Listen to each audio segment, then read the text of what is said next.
आता आम्ही करतोय live. Ready. Hello and welcome to one more and very special new blog. आज आहे 20 नोव्हेंबर आणि आज आहे महाराष्ट्र विधानसभा निवडणूक 2024चा मतदानाचा दिवस.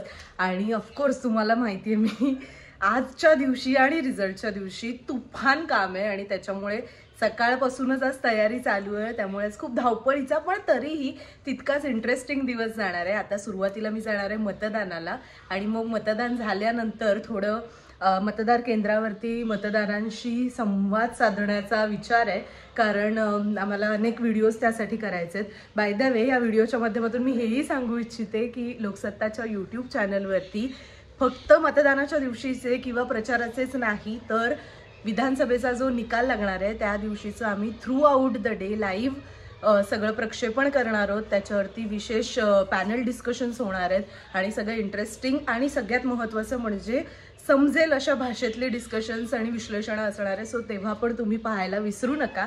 आणि आत्ता मी चालले आहेत, मम्मी पप्पा ऑलरेडी गेलेत बूथवरती, वोटिंग बूथवरती आणि मग तिथून आम्हाला बघूयात. म्हणजे मी आता जसं जसं पुढचा दिवस जाईल तसं तसं सांगेन. एक्झिट पोल्स वगैरे पण आजच असणार आहेत. सो सगळी धमाल आणि तितकीच गडबड धावपळ त्या सगळ्या प्रवासामध्ये आज तुम्ही सोबत राहा अशी माझी अपेक्षा आहे. So stay tuned, let's start. तुम्ही मतदान केलं सगळ्यांनी? वारंवार मतदारांनी विश्वासाने मतदान केलं जातं. ते सरकारचं स्थिर असेल तर पुढील 5 वर्ष जी विकासाची कामे होणे आहे, झालेली आहेत किंवा होणार आहेत आणि ती झाली अत्यावश्यक होणं आहे. जसं यांनी सांगितलं की हॉस्पिटलची सुविधा, आपण नॉर्मल पेशंट जरी नेला तरी प्रॉपर इथे ट्रीटमेंट मिळत नाही. ते लगेच सांगतात की तुम्ही कळव्याला हलवा. ही जी सुविधा आहेत या प्राथमिक गरजा आहेत इथल्या रहिवाशांच्या. त्या रहिवाशांच्या गरजा जेव्हा स्थिर सरकार मिळेल त्याच वेळेला त्याचा पाठपुरावा करण्यात येईल. सुविधा मिळाली पाहिजे हे आमचं मत आहे. तिथे सोयी झाल्या पाहिजे, सगळ्या सोयी झाल्या पाहिजे ना. इकडे डोंबिवलीकरांचे कोणते प्रश्न नेला तर तिथे कुठचीच सोय होत नाही. इथला पेशंट आमचा कलव्याला न्यावा लागतो. इथे सगळे डॉक्टर प्राणी सर्वांच्या गोष्टी सोयी झाल्या पाहिजे. डॉक्टरांना इथे राहण्यासाठी वसाहत बनवली पाहिजे.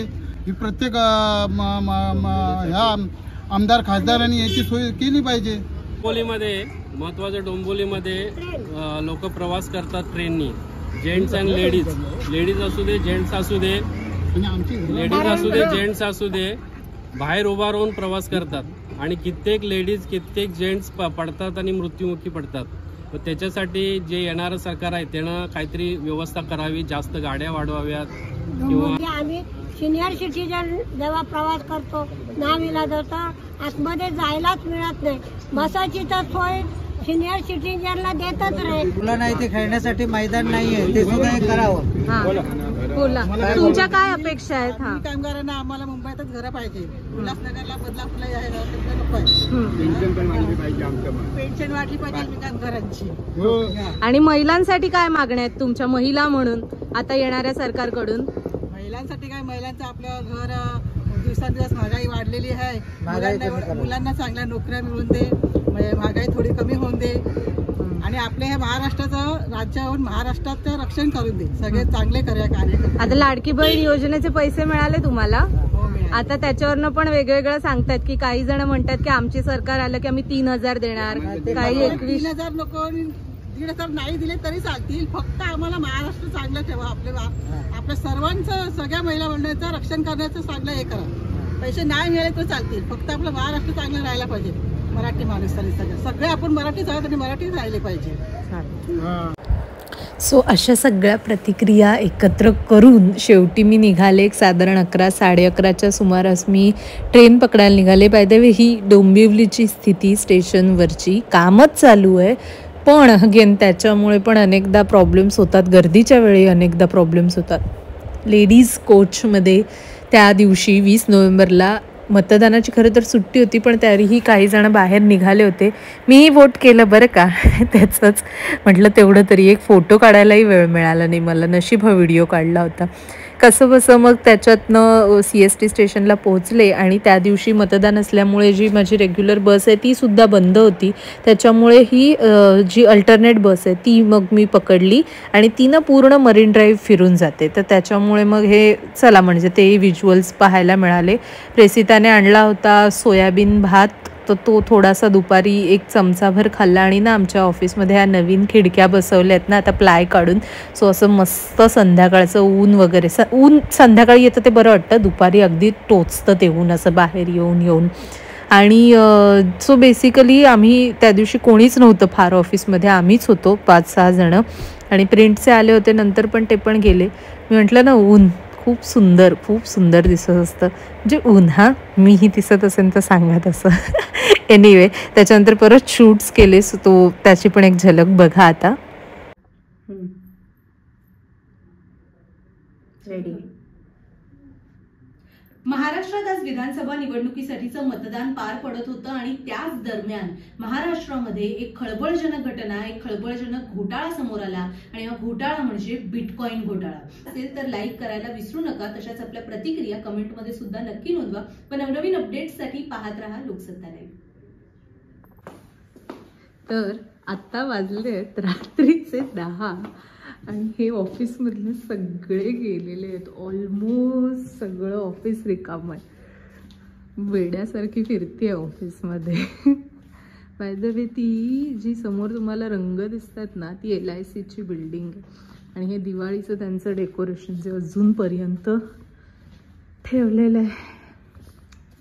प्रचंड दमछाक झाली आहे. ठीक आहे, इलेक्शनचं जर व्ह्यूज आले ना चांगले मजा येऊन जाईल. व्हिडिओ करणे फायनली दिसलंय. पुरा ऑफिस खाली आहे, कोई नाही. चलिए बाय, गुड नाईट. हां हां हां. आणि ही बघा समोरून आली प्रेसिता. तू हे केलं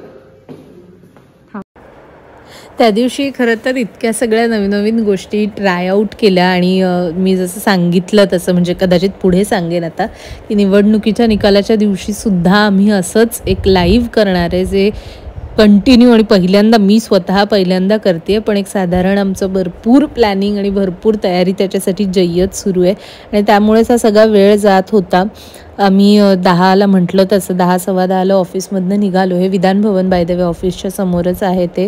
तिथे ती जत्रा लागली आहे, दर संध्याकाळी दररोज असते. आमचे शॅडोज बिचारे आम्ही दोघी एकत्र एकट्या म्हणजे चाललो होतो आणि मेनला टॅक्सीच मिळत नव्हती. बस तर बंदच होती पण टॅक्सीही मिळत नव्हती.